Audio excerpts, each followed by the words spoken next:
Look at you with your 360 Oh camera. yeah, I love it. That's awesome. Yeah, So like does it turn on its own? it does everything. So Oh, so when it's filming, it's filming everything. All the sides are stitched together as one. Yeah, and you can output files later in any way you want. nice. I'll give you a link later. This will be on my site. That's very cool. Are you a photographer? No, I do this for my vacation so that when I'm home I can throw on my Oculus and go back on my vacation. There you go. That's cool. There you You know, go. I'm not working today, guys. Yeah, exactly. Total VR all the way. Now I'm kayaking Vacation. down the Colorado River. Nice. Oh, really? Yeah. Isn't that nice? Oh wow. That's crazy. So cool. So, all right, we talked a little bit about the coal, you know, the volcanoes, everything like that, right? So this is like in the, sorry, it's like right at the end of the Triassic period, beginning of the Jurassic period, right? That a lot of this started forming. Okay? So you had the volcanoes over there in the west, and then sand coming in from the north, and this was all basically sea level at one point, right? And the sand coming in was stopped by those volcanoes. The big windstorms would get caught up in it and put all And the that's what sand makes here. And over time, you know, it would just build up these layers and layers and layers. Then it was covered in water at one point. Well, the water chemically reacted with compounds inside the sand, solidifying it, going through a process called lithification. Right? It gives us these things that we see now, right? At one point, they were pushed up by the tectonic plates. Right here is a fault line, right? This was pushed up, that was pulled down at the same time, which is why we're able to see these awesome sandstone formations all in this southeastern part of Utah. So this all came up and up, and I mean, over time, right? It wasn't immediate. And little fissures started in these rocks, and then the rainstorms would come, push water through, and that's how we get these canyons. So over millions and millions of years, I mean, we're talking, this whole process started at the beginning of time, right? But to carve some of these canyons, we're talking about 100 million years in the making. Okay? So now let's jump forward to about 750 to 1200 current era, right, AD. And you had the Puebloans occupying this area. And I only bring that up because there's something cool to see right in here. Go ahead. We come right up here. And you look, right in this little bowl shape, you have the lichen growing, and then all of a sudden it stops. So you guys see those petroglyphs in the wall? Hot air rises, so any heat Oh yeah. Thin line.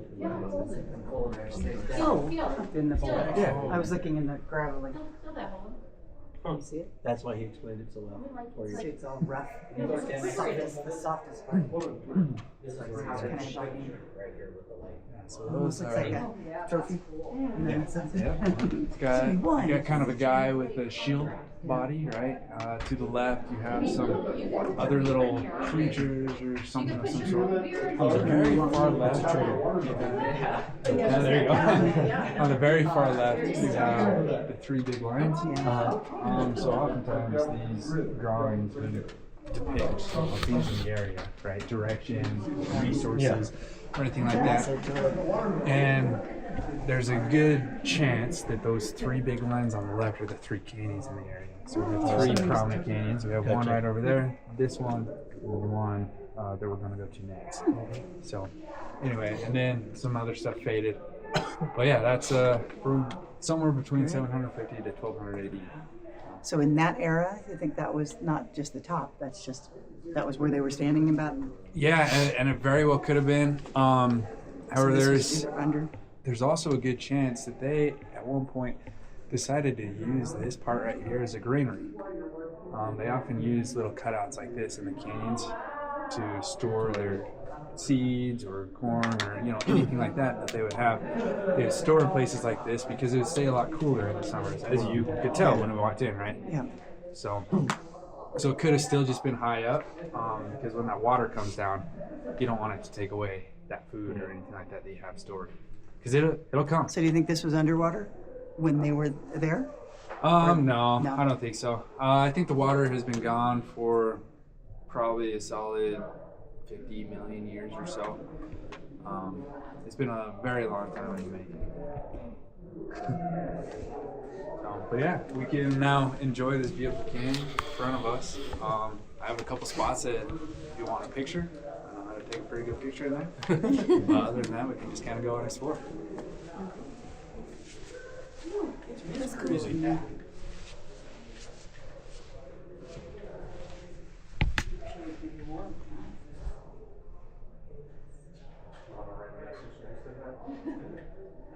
I got a knife for you. Go ahead.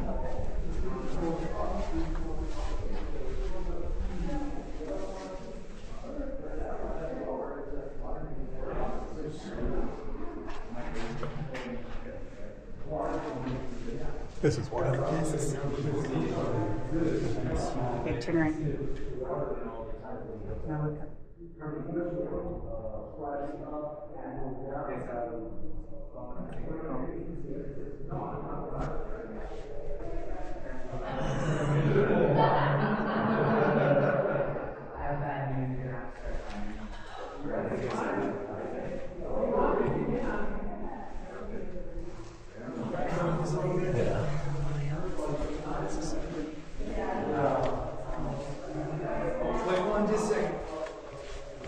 Right here? Back to Right here? Alright, let's do it.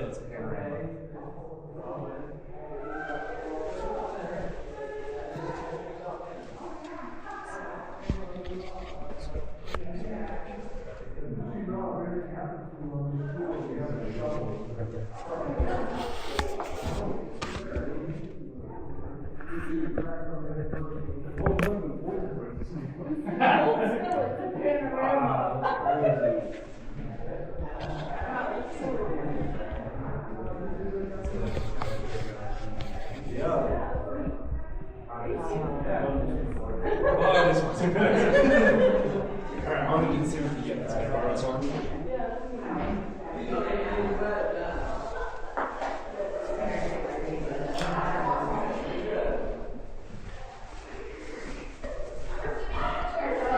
Alright, ready?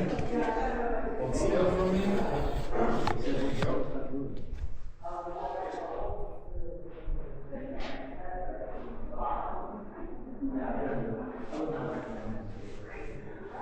Good move if you want. Actually, I'm gonna try one more from the top down.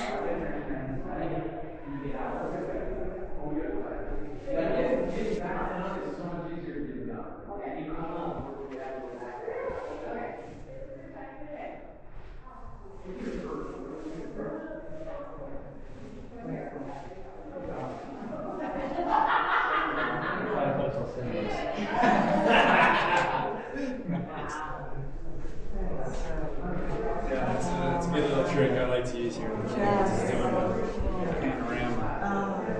It just gives the depth because of the picture. You don't really You don't see get it? this. No. Oh, it's huge. Is this one of the ones that you can get to? I mean, I'm assuming there's many. Yeah, this is one of the few that requires no technical like skills or anything like that to get to. I think this one is kind of the next one. Because there's, I mean, in Southern this is Utah, there's called Flat thousands. Canyon? Right? Yeah, yeah. But some of them are just. They have the ones where you need to go through this little box first to see if you can make it through. Yeah, that's what we're gonna find. Yeah. Yeah. Wow. I went to do one.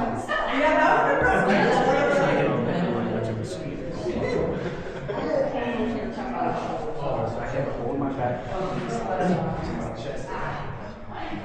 Just to get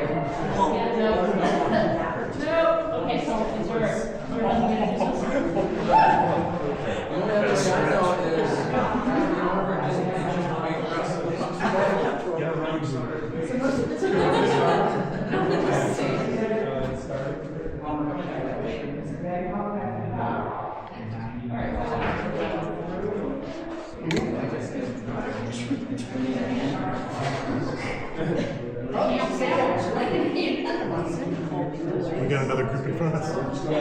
What? We have another group in front of us. It's a little tiny. You have to talk. It's not people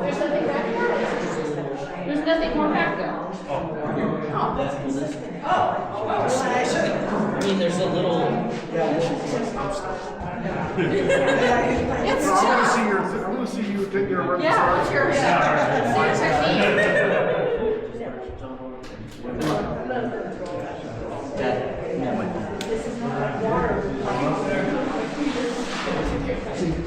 Good job. The sand was coming down. He's done that a number of times. It's worked out well. There's a slide over there. Once you pass that. There's a slide going down.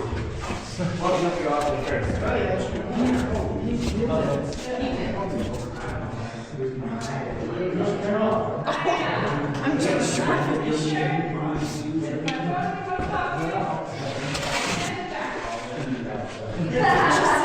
My goodness. Good job. Would you mind holding that for a second?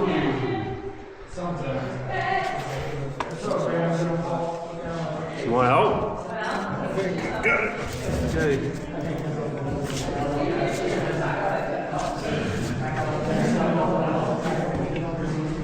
Thank you.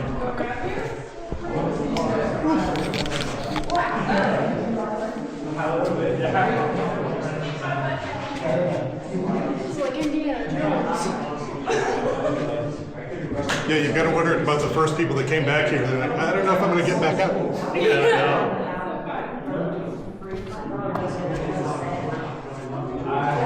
I'm crazy, but not quite so much. So this is, I guess, they want to say,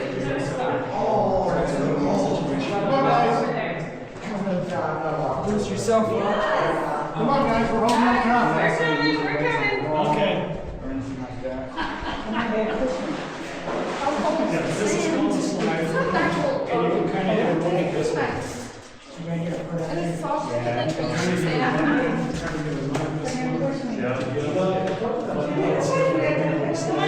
Just get on your It's easy. We got people waiting. I know, we're coming.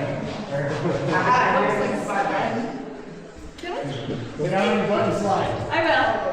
I can get past this little concrete here. You guys come back down. You ready to catch me? You guys can do this right now. Grab the shield. I managed to spot my dad.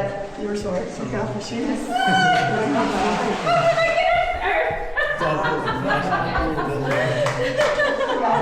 Come on.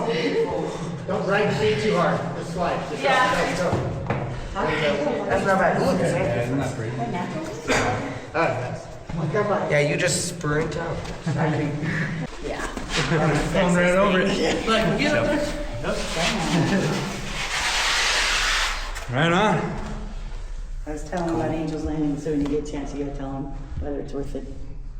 Oh, I liked it. I enjoyed it.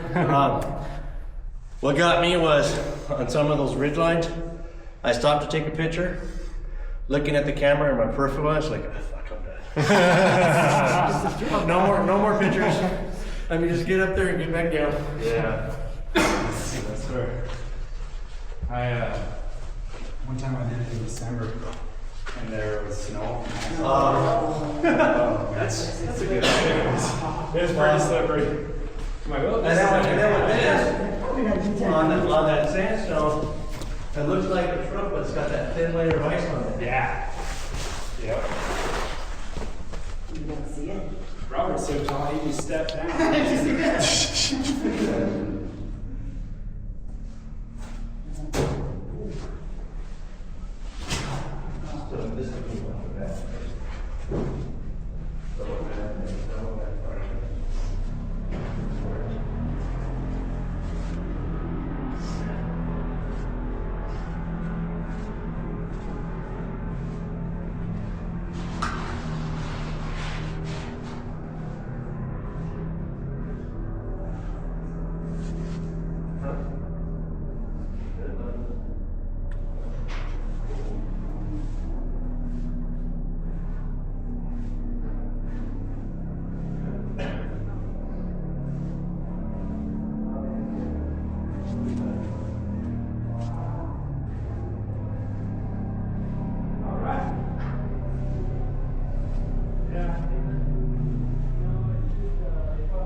This is the It's actually on private property, but the main part of it is that school trust land like I was talking about. But the cool thing about it being on a private property is that there have been some filmings down here. Alright. So a little bit of, if you've seen 127 hours, a little bit of that was filmed in this here canyon. And then there's also another film done in like the can't remember if it was the 80s or the 90s. But anyway, before you know, CGI and stuff was super accessible to especially small filmmakers and everything. And what they wanted to do was come and make this film called Zion Canyon Treasure of the Gods. And in that film, there was this guy, he had his camera and everything, and what he was trying to do was capture this beautiful picture of like Zion and the canyons, like one of the first to do it, right? Well, there was this sequence where he's up in one of these slot canyons and he gets washed away by a flash flood. And none of that was CGI. It happened in this canyon, and they waited for an actual rainstorm, and they filmed it. They filmed him getting swept away in this flash flood. But they rescued him. Yeah, I mean, I think he got a little banged up and stuff, but Yes, ultimately, you know he he's was fine. been- Yeah. So, Wow. yeah, that's kind of a cool little history about this. See, back in the old days, things were cool. Yeah, right? Now you don't believe any of it. And now you try to do Like, that. yeah, You're like, no, you no. didn't even write that. Yeah. I'm like, Exactly. none of it's real. And you know, even when they do, like Tom Cruise, they do all my stunts. Yeah. You're like, yeah, you say so. Sure. This is one of my favorite parts of this all the lines and features you can see in this little area. Gives you a really good perspective on the fact that it used to be sand, you know, sand dunes and stuff. Those And layers. just think about it, all this is underground in some of the other areas. Oh yeah. Yeah, it's still yet to be exposed, right? Yeah. Yeah.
I'm just pointing out this rock right here. It's got some fossils, fossilized seashells in it. You can see.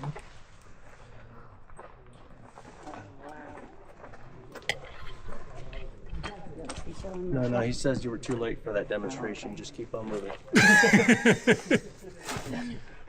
Sorry, I figured Pete would pass along the. Yes, he would. He's really excited about this stuff. He's been trying to find rocks that he can crack open and see a fossil Those on. ones that yeah. you see that are like, you got your cylindrical one there, and then you pop it out to. Ammonites? Yeah. We went to a place in Utah where you could hunt for fossils, Uh-huh. and it was one of the few places where you could keep them. Oh, really? well. And so we were there for about an hour, and that was the time limit we bought. And my wife's like, "All right, let's go." I'm like, "Oh, can we do another hour?" Like an 8-year-old boy. She's like, "Oh, rocks." Do you just kind of walk around rocks like this? And No, they're kind of excavating rocks, and they bring them over to a pile. mix And it in, you I'll just get you walk over to a started. pile Yeah, and there you start go. breaking them open. If you keep it in your mouth long enough, Long it'll enough. eventually turn, right? yeah. Again, it's nice and cool in the canyon. The rocks green. Gets redder and redder. That's something.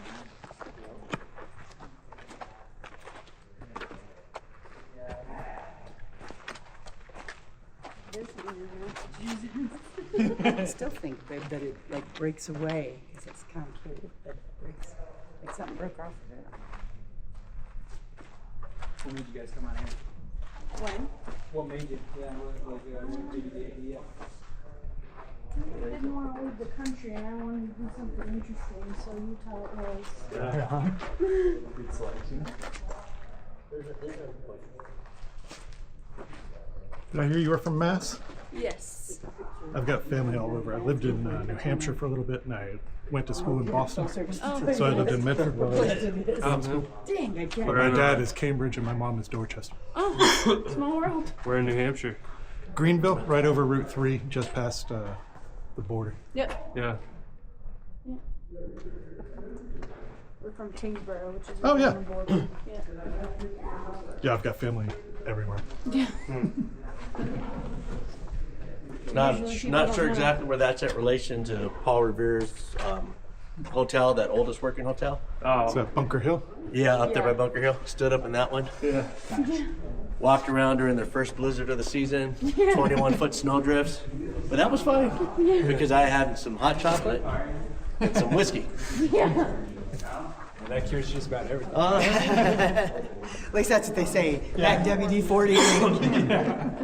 What you gonna do, How hot does it get for you? I mean, I don't know. We'll get it like in the, middle of summer. We get like 90s and stuff, but it's And is it 90 all day long, like nighttime? Yeah, like it doesn't cool off. Yeah. Okay. yeah. I've been to Washington D.C. and it was just. The humidity That was when you sucks. realized what you all say to us about that's a dry heat. Like Yeah. when we get there. Definitely different than It's like out here, like it's hot, but you're not sitting in your own sweat. Yeah. Hot. That's a different. And when you get in the shade, you get out of the heat. Yeah. When Yeah, you're that's in the humid, thing, the like, in heat follows you in. Yeah. Yeah. You're right. It's You're in the right. humidity, like even in the shade, you're just sitting in the sweat. There's something about it getting down at night and coming back up. That it's not this that steady hot all the time. Yeah, I mean, you that's feel like what's- okay, this is the peak and it's going to come along. Yeah. I wanted to point out this real quick. So kind of like where those petroglyphs were that I was talking about, how it could have been like a granary or something. This would have been even more likely to be something like that, and you can kind of tell.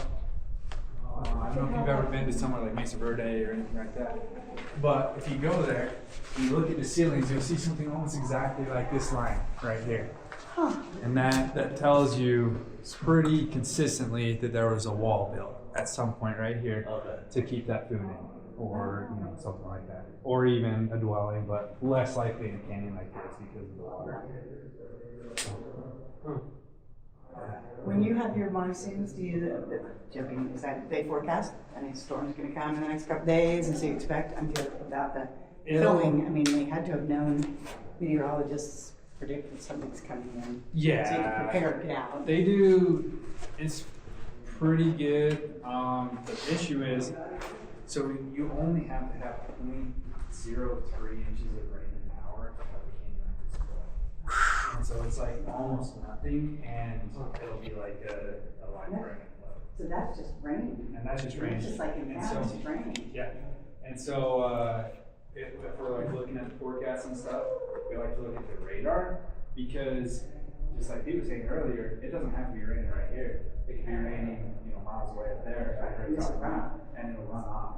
And so there was a time that once I went to this canyon, I was, came here doing my thing, and there was rain forecast for nearby, but this is kind of before I knew a lot about what I was doing, right? And there were blue skies all morning, all day. We're getting out there, and then all of a sudden you start hearing, and seriously, it sounds like thunder coming down because it's moving on the boulders and everything like that. I'm like, that thunder, and it just didn't stop. I don't know, that's a flood. And you look up, and it's just like this, blue skies everywhere, sunny, and then all of a sudden this river just comes rushing Where were through. you? And so I was at the bottom of the rappel. I had everybody. I was kind of guiding this game. I was at the bottom of the rappel. I had, I think, 5 more people up at the top. They were in place there as security. I wasn't, right? So this water comes cascading over.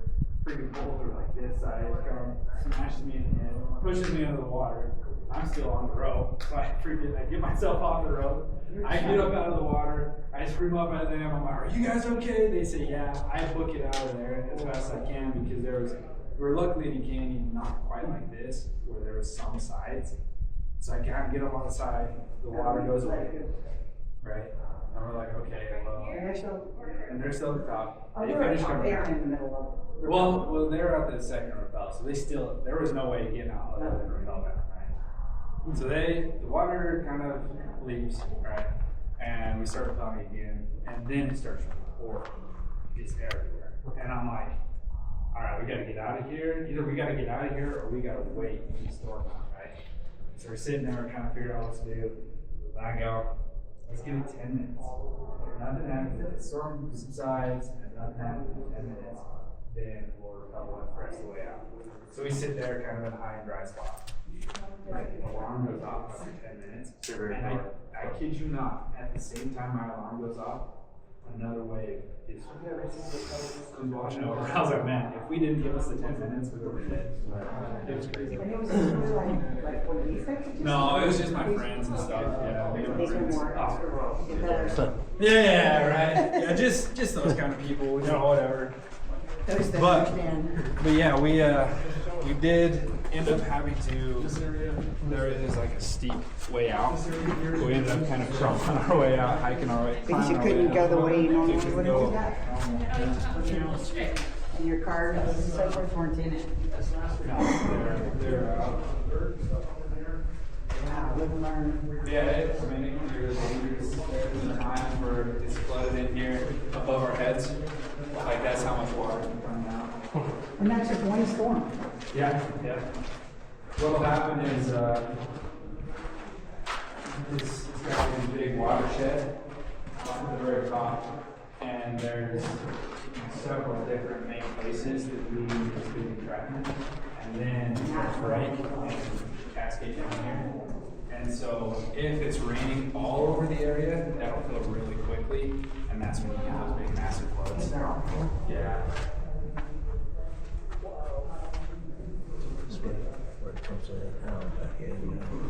That's what it was doing. Look at the top is the circles. Oh. Yeah. I'm just looking at the waves of them. Almost like what you see in those theaters, with music theaters now, and I'm putting like in the, you know. You got that. I can't even get up that other one. Never did I ever.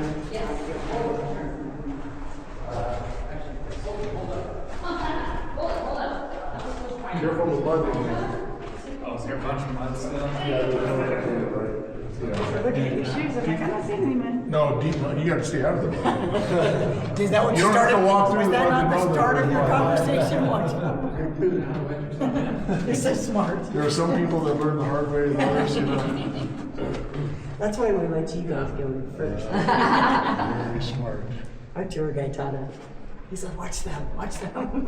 Don't do what they do, because they're. How's his driving? Oh, he's loving it. He's like, go up the side. Because he just got his license back, so. Oh, good. For the last time. It shows. You got that stop sign. It shows. Infraction. No, he's a good guy. Yeah, he did. His brother works for a company that has a camera in the car. He's been driving for him I mean, he does work and he has to drive a work truck. And 2 or 3 years ago, and he was getting on the freeway and there was a small stop sign. And he got on the freeway and the camera goes off, stop sign infraction. He gets called in 3 days, he's off work. For running a stop sign because the camera in the car. Can you imagine having those in your car? And it was just not even like any major stop sign, it was like one you barely even saw. Good luck with him. Next time, just like pull up to the liquor store so it sees it. I couldn't believe that. I was like, wow, I can get off work. Oh. Sorry. I like, you have this kind of bowl right here that you can kind of sit in. It's just like a very pretty view.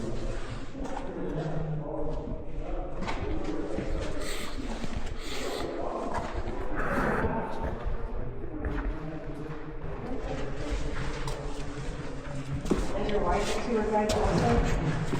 Is that your wife's a tour guide also? Have you ever had to rescue anybody down here?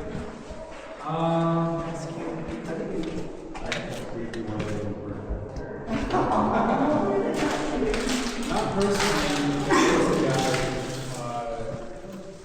Clipped up. We were trying to get him down, but we ended up on search and rescue because we didn't have the proper equipment. There was just a guy that was out repelled? Yeah, he was out by himself. He found himself on the edge of the cliff and couldn't get down. So anyway, we got You have search to and read rescue. the book about the deaths in Yosemite. I know it sounds morbid. It's amazing. That's my wife, Lori. No, it's incredible. Everyone, they're all about the rescues. They're all about the rescues. There's a story about one 16-year-old, 13, 14, 16-year-old, I want to say. He was out with his friends. Decided instead of taking the trail, they're going to go off-road. So he went off-road and went down the side right above the lodge, so literally on a cliff, and he slipped off the edge. Really? And he got caught on, and he was on, what they say, 18 inches. A ledge. 18 inches, yeah. This is well before, he was up there for 18 hours. They ended up going down to a pawn shop down in San Diego to get her from mountaineering gear because they didn't have enough mountaineering gear to go up the hill. You just stay with only stand on 1 foot. Because the ledge was not big enough. Oh my God, my heart just, I get crazy every time I think about it. This is about, you won't see many of the stories being anything out of your generation. Because all the equipment that's there and the people and they just airlift you out. When we were there, they airlifted 2 people just in time in the middle of the night. They didn't have that. But all of the rescues that they had to do and why and what happened and were causing, the reason they wrote the book was to keep people from doing stupid things. Oh, right. If you know these stories, you won't go straight. You won't go in, try and get water and then you fall into the water and you You die. won't try and catch your wife because she was too over in the river and Yeah, got that washed was out. the start story number 1. Really? Yeah, that's exactly what happened. He went to try to catch her. He went to go catch her and they both went off the edge. And it was She 300 came out foot- fine, he came No. out. No, wasn't it? 300-foot waterfall, he came out fine. She broke pelts back, and all the way in the water. And people like us, they made a man trail, and they literally had to carry her. That's how they got her out. She was broken, like you couldn't believe it. Imagine being moved, and I mean, you just put one on hurting, and they're like, yeah, she was in the hospital for a long time. She went to save him. He slipped, and then she went, and they both went out. But that's the moral of the story: is things not to do. Yeah. Basically, Just say remember, if your friend. if one of you guys goes in the water, and guess what? You They hit the just bottom. let them Just go walk to the bottom and wait for them to come out. It's an incredible book. It really is. As morbid as it is, but and they talked about the only deer situation. The Ascot talked about deer before bears. I cried telling them. Was reading the story while we were driving back. A kid. My brother's all, she's giving us dramatic effect. Didn't know she's crying. I was crying. He was a little kid. It was like a 2nd grade kid, and they were in the valley, and they kept saying, "Don't feed the animals. Don't feed the animals." And they had taught him, "Don't feed the animals." Well, he went off by himself, just right away, and was eating a sandwich. And he put the sandwich down to go do something, and a deer came over. And so there were 2 sides of the story. The story was that the kid fed the deer, and the deer turned around. And long story short, it gorged him. And then they tell the whole story. It's actually told by rangers, park rangers that actually work there. And so this guy tells the whole story about getting them to the hospital and which hospitals. They actually had some random guy get mom's car because the dad went in with the kid, and then somebody else just drove the family car. And then they stopped on set because of the cardiac arrest. The guy was there with the car, and so he wanted to do this. And so now the 2 drivers, one was a bad driver, the other was Thank you, sir. That'll be cool when you edit it. Oh, I think so. I put them up unedited on YouTube, and then I watch them with the VR goggles, and you can see His them. sister actually as an adult and said, he didn't feed him when he did set the food down. When he sorry. went to tell him no, the thing went around him.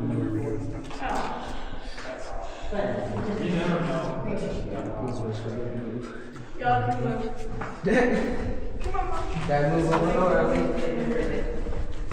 Did I move a little early? So we'll go yeah, and if you look up, there's some webbing up there you attach the rope to, sling it down, and then you're coming down that. You guys do, so when you go and do, like if you're the first one, you put things in the edge, so then now next time you come in, you have hooks. No, so there's stuff in the wall. Yeah, there's anchors that the BLM has actually put in. So they put in established anchors, and then we throw our rope in, and our rope is retrievable every time. So we just retrieve it and then head on out. What's the tallest one you've done? Well, tallest one I've ever done? 300. And that was kind of crazy. There was probably 250 feet of overhang, and so you're like not even touching the line. You're just Like the whole way? It's only like just a couple miles from here. I'm scared of heights when you ski. I'll ski at the top of the mountain and I can't get off the edge. Because I can't get off that lip. So I have to find a way to, if you can just give me one turn in, then I'm down. I just can't do this. So you said you can get off and stay here. If it's flat, if it's a roller edge, I can do it. If people take it later. It makes it hard for sure. Just, They could probably get higher. Okay. No worries.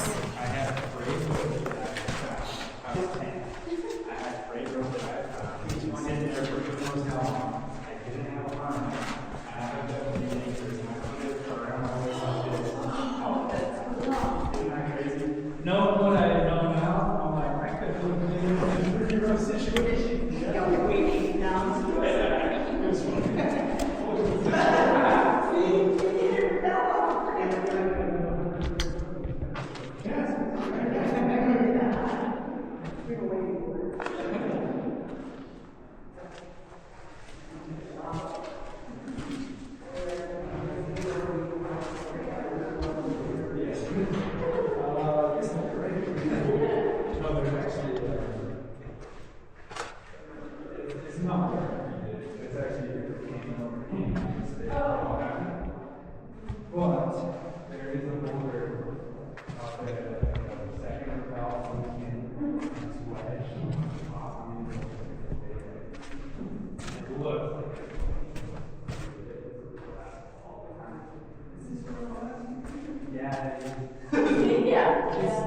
It's all red right there.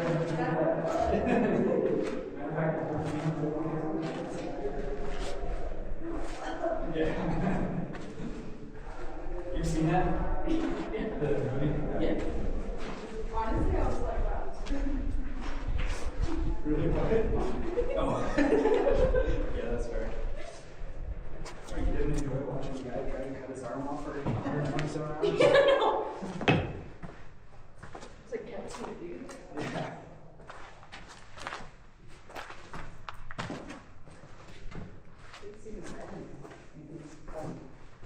No, I'm sure. I'm not curious how the lighting changes all of it. Oh, Yeah.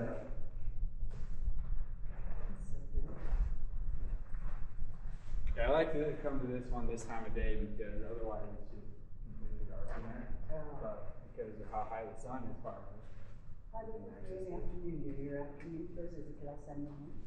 Yeah, it's a little bit more sunny right here at the beginning, but I think that where it's the best. And the other canyon is a little bit better in the evening. Next door, he tells him the same thing.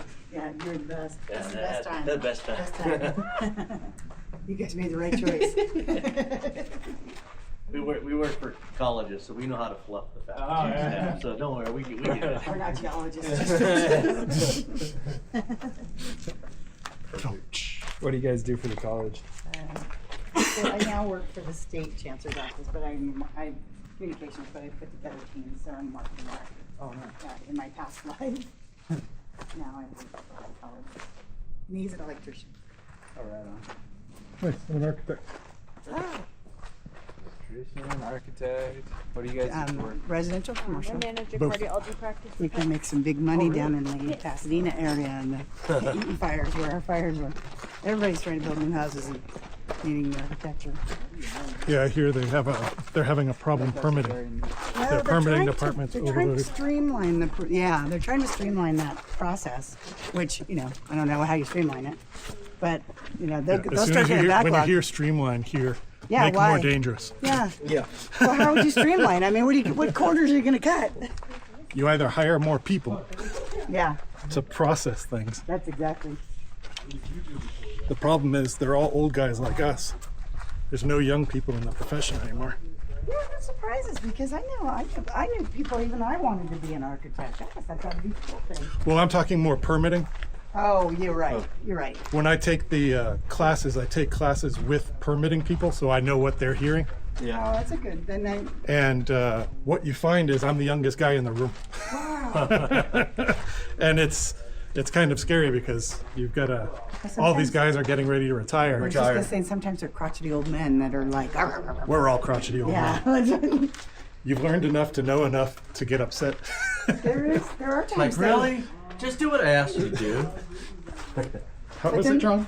But then there's the other times where you've got the younger guys that have to play by the rules because they haven't lived it yet, so they're a little bit more rigid too. Well, the problem is, at our age, you learn there are so many rules Yeah. that the and young they're guys more- just they're don't adding- know what they don't know. They're adding Yeah. more. I bet you when you first started, you probably had to have half the permits or half the rules that now, because they just make a rule because something The happened. problem was when I was first coming out, you were expected to know things, and the electricians were expected to know things. They're getting to the point they make us put most of the code into our drawings. So a set of drawings I used to be able to do on 3 pages is now 35. Wow. Well, Pete's mad because the college is so old school. They just had some guy, you know, Joe was the electrician. And so the job description's written for, you know, just some guy who knows electricity. And he's like, no, I mean, we cannot do electrical work unless you're a certified electrician. Yeah, and they just re-upped all their And they won't